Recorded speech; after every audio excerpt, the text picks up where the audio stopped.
De acá en más. Con María O'Donnell. Un tutorial para tiempos complejos.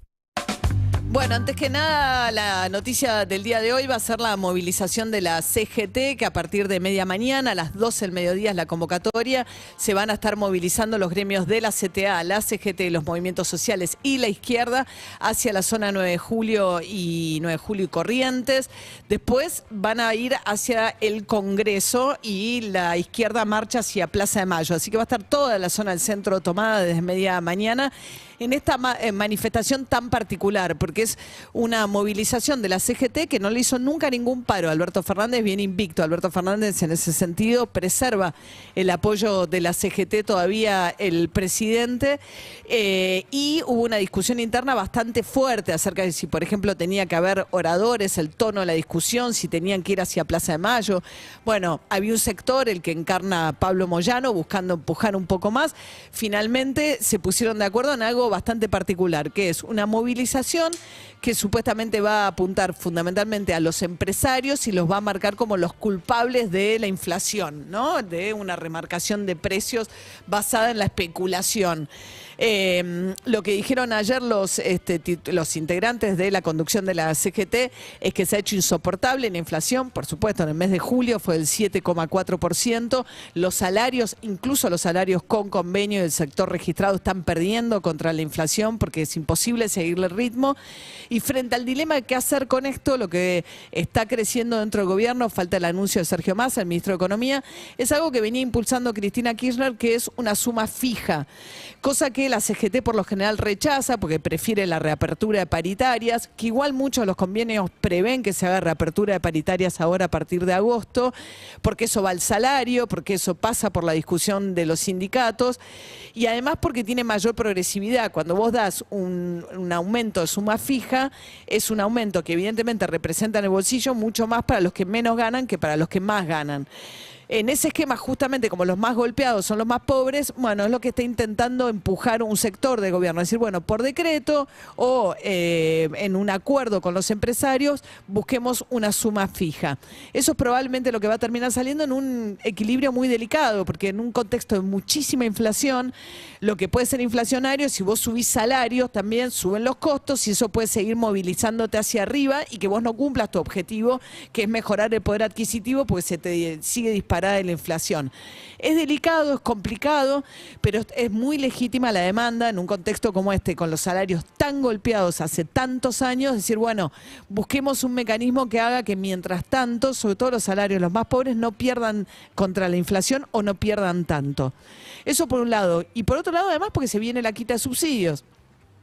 Algo necesario que tiene que ver con el déficit fiscal. El gobierno calcula que con las medidas que anunció ayer, a partir del año que viene, no de este, porque primero se va a empezar a aplicar cuando pasa el invierno y segundo, en el caso de la luz y el gas es progresivo porque se va quitando un tercio por bimestre, o sea que el que vaya a perder el subsidio recién lo pierde del todo al cabo de un semestre, no en el caso del agua. En el caso del agua se anunció una quita mucho más veloz, mucho más veloz.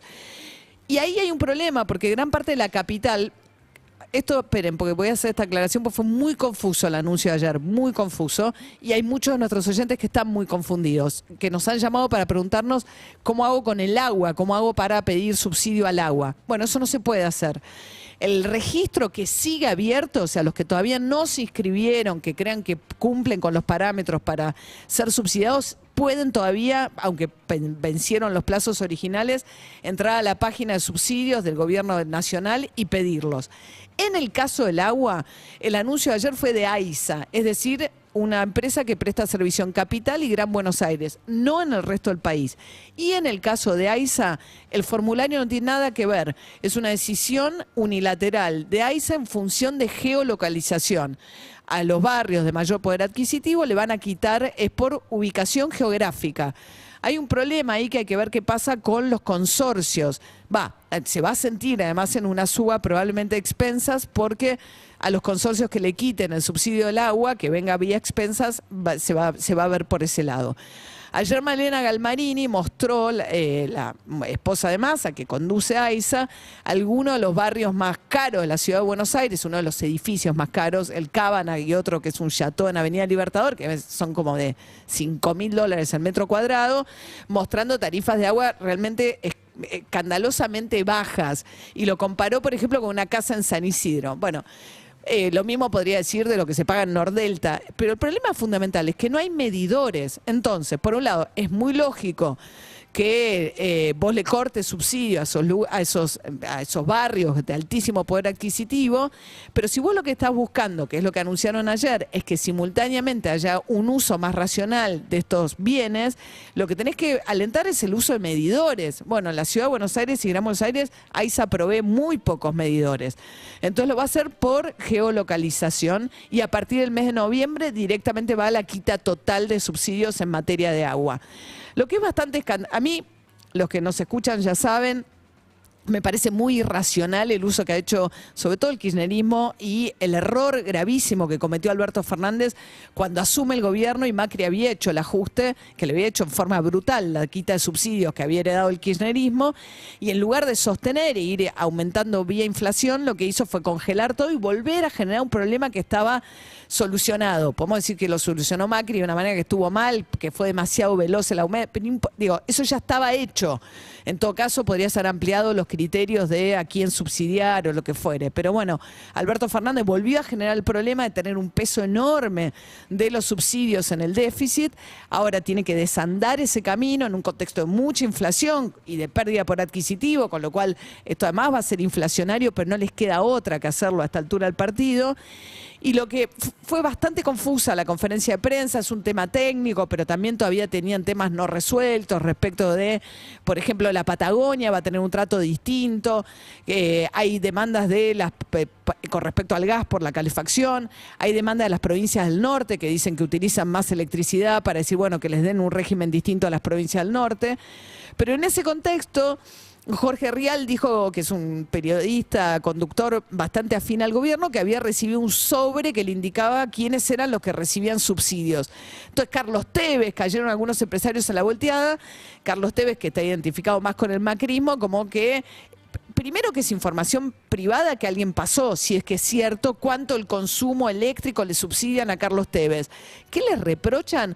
Que esos supuestos ricos y famosos no se adhirieron en su momento al formulario de la época de Cristina Kirchner para pedir la quita de subsidios. Pero durante el macrismo hubo quita de subsidios y pagaron la tarifa. Lo que pasó después fue que este gobierno congeló las tarifas. Entonces la idea me pareció bastante bajo el argumento de revolear nombres de gente que no pidió el subsidio, que simplemente porque congelaron tarifas empezó a pedir un subsidio y empezaron a tirar información privada, que hoy publica también Página 12, de determinados domicilios y determinadas personas, con la idea de generar indignación, de decir, ¿cómo puede ser que estemos subsidiando a estos ricos? Y generar apoyo para esta medida, que es razonable, es lógica, no queda otra que hacer esta medida, pero se entiende poco que hayan tardado tanto. Hay que ver ahora cómo les va en la implementación y lograr que efectivamente aquellos que sí cumplen los requisitos para tener el subsidio no lo pierdan.